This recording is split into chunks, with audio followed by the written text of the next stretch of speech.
Imagine thinking that you're helping out a family friend, but they end up abducting you instead. This was the reality for a 15-year-old girl in Minnesota named Jasmine Block. An acquaintance of her family, a man named Thomas Barker, approached her on the night of August 8, 2017 and told her that he needed help with a family situation. Since she knew him, she got in his car and he drove her to his house. Once they were inside, her nightmare began. Barker quickly tied her up with zip ties and then invited his roommate Joshua Holby and a third friend, Stephen Powers, to repeatedly assault her. These three men assaulted her and threatened her with weapons for a month. They didn't leave her side for 29 days, and during this time she was kept in a bedroom closet. There were two different instances when they attempted to drown her in the bathtub, holding her head underwater, but she fought to stay alive. Another time during her captivity, they forced her to stand on a bucket with a rope around her neck and pushed her off the bucket until she couldn't breathe. A week into her kidnapping, there was a glimmer of hope when Barker had invited Powers to hang out with him but told him not to enter his room while staying over. One day, Powers decided to take a peek and found Block in the closet but never reported it. A few weeks after this, police knocked on the door to investigate a stolen vehicle, but no one answered. This is when the three men decided to shove Block into a duffel bag and move her to another location. Crime Fanatic Friday Part 2. Thomas Barker, Joshua Holby, and Stephen Powers took Jasmine Block to another location 30 miles away. They told her they were going to get food and would be back in an hour. This is the first time in 29 days that they had left her alone. She knew this might be her only opportunity at freedom and bravely took it. She ran door to door for help, but no one answered. That's when she spotted a property across a lake. She got in the water and swam across a portion of the 150-acre lake, sprinting through a field until she came to a residential area. That's when she came across a farmer who recognized her right away from the missing persons flyers in the area. She told him that she had been kidnapped and needed help. He helped her in his truck as he quickly called the police. When the police arrived, Block was getting out of the farmer's truck and entering the deputy's car when she recognized the car of one of her captors. Stephen Powers, Barker's friend who had found Block a week into her kidnapping in the closet but didn't report it, was immediately arrested right then and there. Thomas Barker and Joshua Holby were arrested shortly after. Barker was sentenced to 24 years in prison. Holby and Powers only got 8 years. Block later went on Dr. Phil to describe her kidnapping and multiple murder attempts. Dr. Phil offered to help Block overcome the after effects of her experience, which she accepted.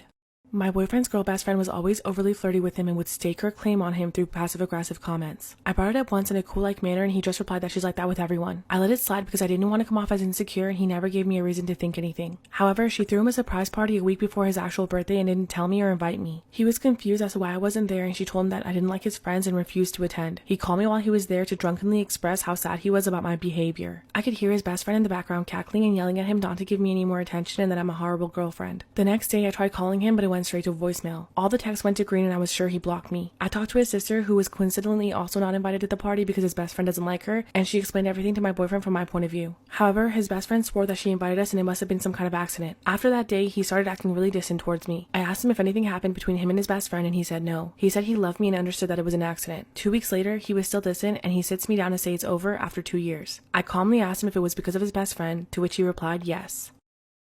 Part 2 of how my husband spent my bonus on himself. My husband went back to his parents and waited for my apology, which I never gave. Instead, I realized that I wasn't going to treat our relationship like a marriage if he wasn't, and I wasn't going to baby an almost 30-year-old. When he noticed I drained our joint bank account, he escalated things by saying that I was his and I could never leave him because he owned me. He also said that all of my success was his and without him, I would be a loser dropout. His family was even worse because I had already blocked them, so they made fake accounts using apps to hide their number and harass me. They said that I ruined their son's life and how he sacrificed everything to get me to where I am. They also said that throwing him to the side like this was disgusting and I deserved to rot. I provided all of this to my lawyer, who recommended I get a restraining order and not engage but just keep the records. I separated our finances completely and changed banks. I told him that my husband is never allowed to access these accounts because I feel like he'd take it all and run. I changed my number and took myself off of social media. Part of me is broken our marriage came to an end over a computer. I must look like a fool to everyone for missing the warning signs. I lost a majority of my friends because they thought I was the selfish one since I was the one with the job. They also said that marriage is for better or worse and so on. I filed for divorce and I'm picking up the pieces.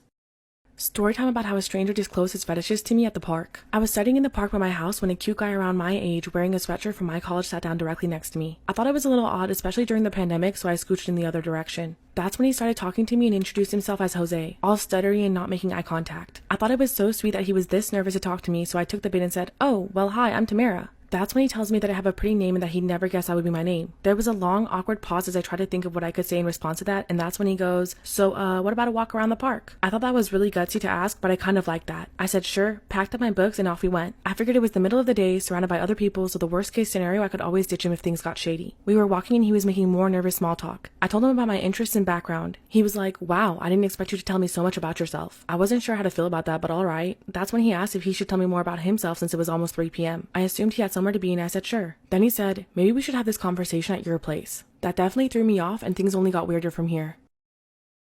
Part 2 of how a stranger disclosed his fetishes to me at the park. I thought asking me, a total stranger, to stop what I was doing and take a walk with him was gutsy, but what he just said was sleazy at best. I nervously looked for non-confrontational outs and said, ahaha, we're definitely not going to my place. He said, oh, okay, sure. I didn't mean where you live, just meant the place, where it is we're going. I'm sure you got something all worked out. Anyways, I can tell you about myself. Sure. He was looking around to see if other people were listening and he goes, see, I'm really more of an ass kind of guy. I have a major spanking fetish. So if you got any skirts, sir? I tuned out the rest as I started screaming in my head. Forget the non-confrontational exit. I instinctively went, stop. This conversation is over. Turning to hightail it out of there. The guy ran after me going, wait, what? I'm sorry. I didn't mean to. I'm sorry. The ad said you were cool with kinks and stuff, so I just thought, wow, I'm sorry. Alright, that slowed me down. I'm thinking, did he just say ad? Then he said, again, I'm so sorry, and look, this may not be the best time to ask, but am I still getting charged full-time even though you're leaving? It turns out, poor guy was experiencing a touch of pandemic loneliness and hired a call girl off some personals online. She told him she'd be in the park wearing almost my identical outfit and described the features similar to mine. Storytime about my darkest catfishing secret. I had just finished sophomore year of high school and it was summertime. My boyfriend at the time had just broken up with me for another girl named Emily. Emily and I had been friends and went to the same youth group together along with my now ex-boyfriend Andrew. Andrew ended up going to prom with Emily just a few days after he broke up with me. I was heartbroken and extremely mad at them both. I felt betrayed by them, but more so Emily because she was supposed to be my friend and uphold girl code. I wanted to get back at her and brainstormed ideas on how to do so with my best friend Marie. I suggested to Marie that we make a fake online profile of a boy, add Emily, and catfish her. Marie was on board, and one night when we were having a sleepover at her house, we made a fake account. We used photos of a mutual friend that we both knew but Emily didn't know. We named the boy Scott, added Emily, and started talking to her. Some days Marie would talk to her and other days I would talk to her as Scott. We also got a fake number and gave it to Emily so that she could text Scott. Emily and Scott would talk all day, every day. Marie and I even took driver's ed over the summer and Emily was in our class. We would text her during class and watch her reactions when texting Scott. After a few weeks of talking, Emily told Scott that she loved him. However, Marie and I weren't satisfied, so we kicked things up a notch. Part 2 of my darkest catfishing secret. So after Emily admitted to our catfish profile, Scott, that she loved him, we made Scott very sick and eventually die off. We made another fake account of Scott's sister and had her deliver the news to Emily about Scott's passing. Emily was devastated. She reached out to me as myself and her ex-friend and said that she needed a friend to talk to because she was so depressed from Scott's passing. She told everyone at church about it and we all prayed for her continuously. Eventually, Emily healed from Scott's passing and we went our separate ways. A few years later, she started dating a new guy and became pregnant. Marie and I knew about Emily's pregnancy, but we weren't close to Emily anymore, so we only saw photos through Facebook and Instagram. A few months passed and one night I was getting ready to go to bed when Marie texted me. Her text read in caps, OMG, go look at Emily's Facebook. I was nervous but didn't think anything of it at the time. When I went to Emily's Facebook, I saw a photo of her baby in the most recent sonogram that she posted. The caption on the photo read, Mommy loves you already, Scott, with a heart. Emily had decided to name her baby after Scott, the boy that she'd fallen in love with and passed away. The boy who was never real and only a catfish account that Marie and I had made to get back at her for breaking girl code. I still feel bad about it to this day. After my daughter explained to my ex's new girlfriend that she's deathly allergic to carrots and that's why she's not eating her food, the girlfriend goes nuts. She accuses my daughter of lying even though my 3 other children back up my daughter about being allergic. She tells my daughter that she's going to sit there until she eats everything on the plate. Obviously, she didn't eat it and had to sit at the table, awake until school the next morning. When my ex's girlfriend came to the kitchen, she saw the uneaten food and my daughter who had fallen asleep at the kitchen table. She wakes her up by violently grabbing her arm and starts whipping her with a belt. Later that day, I picked up my kids from school and saw that my daughter was covered in bruises on her legs and her arms and she was half awake. I was furious when my kids explained what had happened. I don't hate my children and my youngest 3 were adopted out of abusive households, so I was terrified how this affected them. Aside from that, she had no right to put her hands on my children. I went to their house and argued with them for 2 hours. My ex has always agreed with me on this subject, but suddenly his stance changed and he told me that I was being dramatic. I left and took them to court. I won and she's not allowed near my children at all. However, this has now started drama within our family and friends. They're now engaged, so technically she would now be their stepmom. People are telling me to drop the restraining order and make amends because they're family now, but I don't know. I want to keep my kids safe. Should I give her a second chance?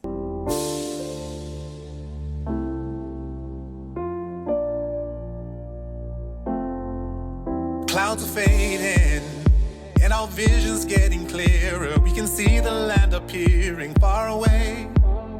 Winds are blowing, and they're guiding our direction. We're not losing our momentum, going straight. The moon is rising, shining light into our darkness, and on everything around us. Could it be that we made it through the hardest of mistakes? We got nothing left to say, it's you and me.